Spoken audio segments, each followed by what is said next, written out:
Bonjour et bienvenue à tous. Merci d'être présents aujourd'hui dans notre formation sur Kubernetes. Je suis avec Julien, avec qui j'ai eu la chance d'écrire ce cours, et en plus de ça, avec Mathieu, qui va pouvoir aujourd'hui répondre à nos questions et partager son expérience sur Kubernetes. Sans plus attendre, je laisse la parole à Julien, qui va lui poser la première question. Alors, merci Charles de nous avoir présenté et merci à Mathieu de répondre à cette interview. Alors, vraiment, la première question que j'ai envie de poser, c'est tout simplement, présente-toi et dis-nous dans quelle entreprise tu travailles.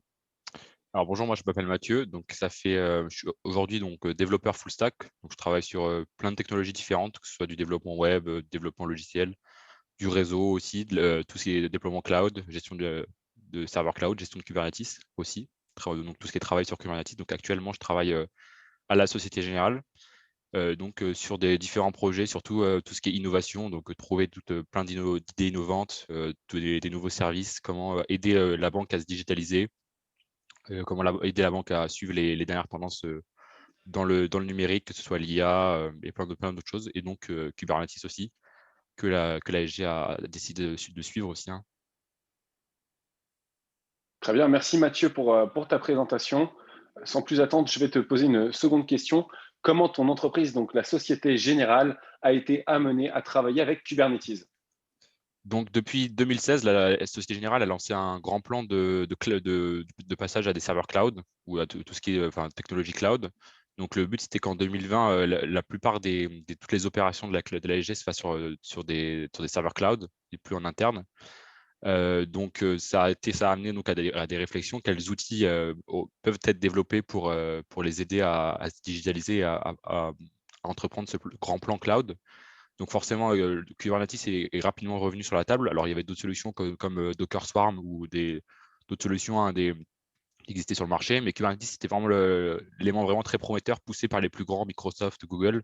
Donc ça a apporté une grande confiance pour une banque d'avoir des grands acteurs qui travaillent dessus, puisqu'une banque, c'est quand même des activités critiques. Donc il faut absolument avoir quelque chose de stable et qui fonctionne.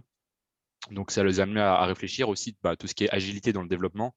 Ne plus, il faut pas pas avoir une semaine pour lancer un projet en développement. Il faut que ça, dès qu'une nouvelle idée arrive, il faut qu'on puisse la lancer rapidement, juste avec quelques formalités, tout ce qui est, vérifier que ça respecte les données privées, que ça respecte les données de la banque. Mais il ne faut pas que ça prenne trop longtemps à lancer une application en développement. Donc des applications comme Kubernetes vont beaucoup aider. Il y a aussi tout ce qui est la partie tout ce qui est RSE, donc ce qu'on va appeler partie environnementale. Les grandes banques en général sont engagées dans des réductions d'émissions de carbone, et forcément tout ce qui est partie développement, ça va être un point important à chercher, ou comment on peut optimiser. Donc avec tout ce qui est annulation de VM via des conteneurs, ça on en parlera dans Kubernetes. Donc ça a amené, voilà, toutes ces raisons sont amenées la Société Générale à penser à des solutions comme Kubernetes, mais d'autres aussi. Alors, Très bien, merci pour ta réponse. c'est marrant que tu nous dises ça. Généralement, quand on parle des banques, on a plutôt tendance à avoir une image assez vieillotte avec des vieilles infrastructures, et je pense que ça, c'est aussi le cas.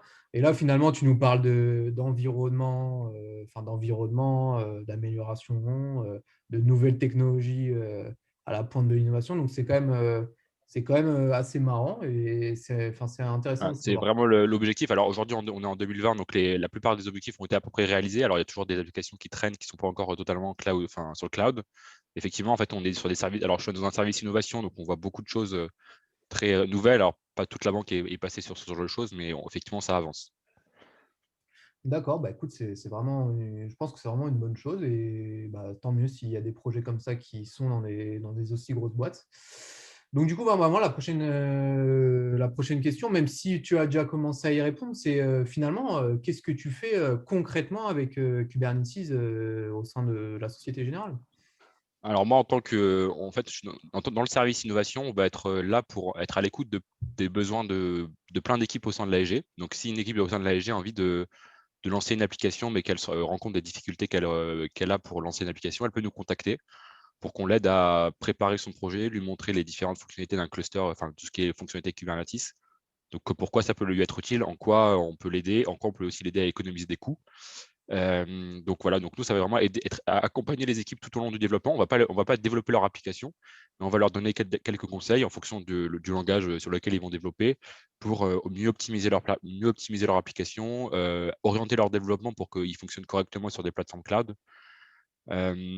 Voilà, donc c'est surtout ça, travailler avec des équipes. Après, on a aussi toute la partie rajouter des fonctionnalités à toutes les plateformes cloud qui peuvent être utiles à des équipes. Par exemple, en ce moment, on travaille sur des éditeurs de code qui tournent sur des clusters Kubernetes. Donc, ça va permettre à tout le monde de lancer en un rien de temps tout ce qui est des environnements de développement très facilement. Donc, voilà, on est sur plein de projets. En même temps, on est sur l'accompagnement d'équipes. On les aide à passer sur des plateformes cloud et aussi à améliorer toutes les plateformes qui existent au sein de l'ASG. Très bien. Mathieu, moi j'ai une question à te poser donc pour la prochaine. C'est pour rassurer un peu ceux qui verront cette vidéo.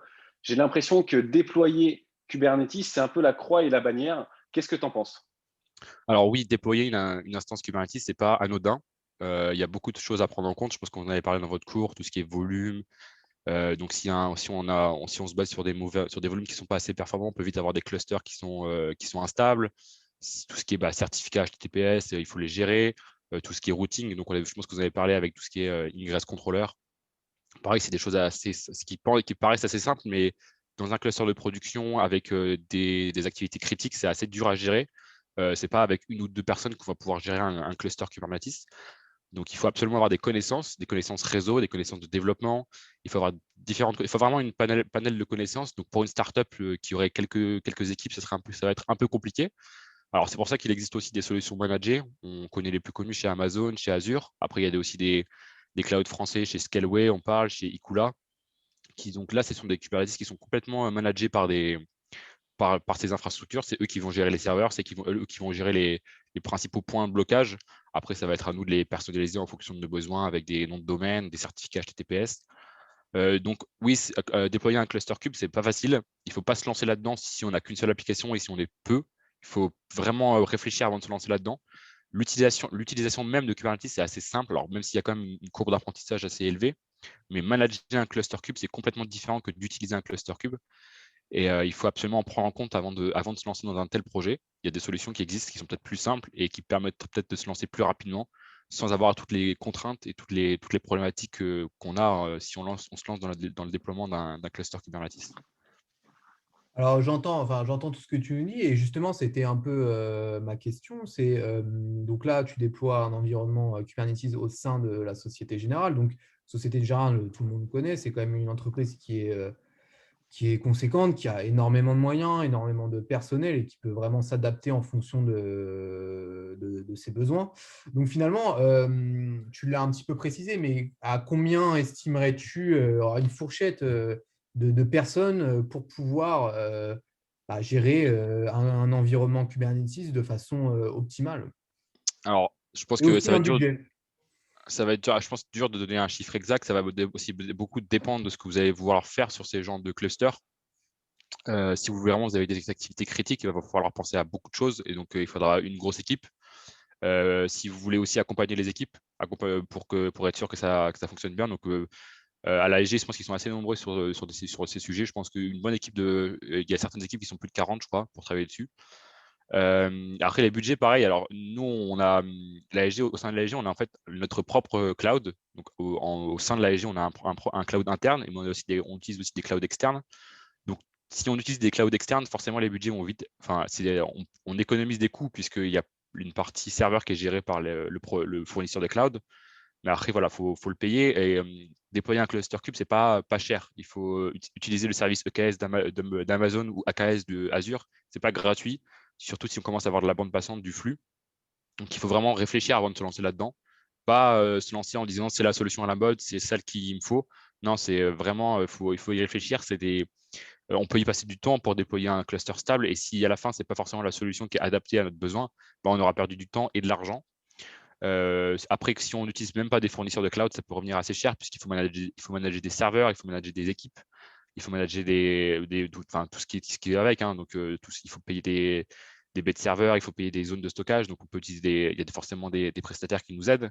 Et donc, ce n'est pas gratuit. Et il y a des solutions qui, pour un démarrage, pour une startup, peuvent être beaucoup moins chères et beaucoup plus agiles dans le développement. Il ne faut pas se lancer dans un déploiement de cluster Kubernetes si on n'est pas assez nombreux. Je pense qu'il faut au moins une dizaine de personnes dans une équipe avec des compétences assez variées. Sauf bien sûr si on se lance avec des providers de cloud comme Amazon ou Azure, où là, ça va être forcément plus simple puisqu'on n'a pas à gérer les équipes, mais qu'il y aura quand même rapidement un budget à prendre en compte, puisque sur Amazon, on va avoir besoin de volume, on va avoir besoin de VPC, de réseau, de proxy, de NAT, plein de choses qui peuvent rapidement coûter cher. Et pour une startup, ça peut revenir rapidement, ça peut grimper rapidement, surtout sur des providers de cloud. Ok, donc ça veut dire que finalement, Kubernetes dans des startups, pourquoi pas, mais attention aux réels besoins et attention Voilà, il aux faut bien se capacités. poser autour d'une table et vraiment réfléchir, est-ce qu'on en a vraiment besoin? Et est-ce que vous pouvez partir sur une petite solution à la base? Et le jour où on a plus de clients, le jour où on commence à avoir plus de montées en charge, là où on commence à rencontrer des problématiques d'orchestration de conteneurs, ce que se fait et à quoi Kubernetes répond comme besoin, pourquoi pas? Mais au départ, si on a une centaine de clients, déployer une machine virtuelle, c'est peut-être largement suffisant et ça sera moins cher et beaucoup plus agile pour vous. D'accord, ok. Moi, j'ai une question, Mathieu. On sait que tu as plusieurs années d'expérience dans le domaine avec Kubernetes. Avec du recul, est-ce que tu pourrais nous énoncer les avantages et les inconvénients, même si tu as déjà commencé à le faire en nous parlant de bien jauger le besoin d'utiliser Kubernetes? Alors, au niveau avantage, c'est vrai que c'est pour. Alors, je parle vraiment que de l'utilisation. C'est vrai que pour un développeur, qu'au niveau utilisation, c'est vrai que c'est très souple. Ça aide beaucoup dans son développement. En quelques clics, on peut avoir un conteneur qui tourne. On n'a pas à gérer, surtout dans une grande banque, on doit gérer les problématiques de sécurité. On n'a pas à gérer tout ce qui est respect des normes de sécurité au sein d'une banque. Donc là, comme ça a été déjà traité en amont par les équipes qui déploient qui déploient un cluster cube, là, en quelques clics, on peut avoir une application qui est disponible, même au sein d'une banque, qui répond à des normes de sécurité élevées, qui a un certificat HTTPS pour y accéder. Donc ça, c'est vraiment des gros avantages pour Kubernetes. Tout ce qui est pipeline CI/CD pour facilement déployer nos applications. Ça, c'est vraiment c'est la flexibilité d'une telle solution. C'est vraiment très au quotidien, c'est assez agréable. Même nous qui travaillons beaucoup avec des POC, donc des proof of concept, pour tester si des applications fonctionnent bien ou si des idées fonctionnent bien, c'est très très utile puisqu'en en quelques clics, on déploie une application, en quelques clics, on détruit l'application si ça ne fonctionne pas et on économise des coûts. On a même pour des administrateurs, c'est assez facile de gérer. Enfin, même pour des administrateurs, c'est assez facile d'avoir un aperçu de ce que tourne sur un cluster Kubernetes, de faire de l'administration de cluster. Donc oui, c'est assez flexible et c'est intéressant pour de l'utilisation propre. Alors après, pour moi, vraiment les gros désavantages, c'est vraiment les équipes qu'il faut derrière et les budgets qu'il faut derrière pour le faire tourner, parce que c'est pas voilà, comme je le disais avant, c'est pas anodin de lancer un cluster cube, il faut l'entretenir. Et c'est pas je le lance une fois et une fois qu'il tourne, c'est parfait. Il faut le permanence faire attention. Est-ce que j'ai assez de nœuds? Est-ce que mes nœuds. Alors, même si on peut faire forcément de l'autoscaling de nœuds pour que des nœuds pop automatiquement en besoin, mais il faut faire toujours attention à la stabilité du cluster, surtout si on a des applications critiques. Donc voilà, pour moi, c'est vraiment une fois que le cluster est déployé, si vous êtes vraiment que utilisateur, c'est une solution très agréable pour un développeur et très facile d'utilisation. Alors même s'il y a quand même une grosse courbe d'apprentissage avant de se lancer avant de pouvoir être à l'aise avec toutes les façons de développer sur Kubernetes, il faut vraiment bien apprendre. Il faut comprendre les principales fonctionnalités, les principaux objets. Je pense que vous avez énuméré les volumes, les secrets, les config maps, les deployments. Il faut vraiment les comprendre tous si on veut arriver à faire une application complète. Donc, il y a quand même une courbe d'apprentissage qui est assez élevée. Et on ne peut pas se lancer sur du développement en Kubernetes, lancer une application en Kubernetes en quelques jours. Il faut comprendre comment ça fonctionne avant de pouvoir se lancer.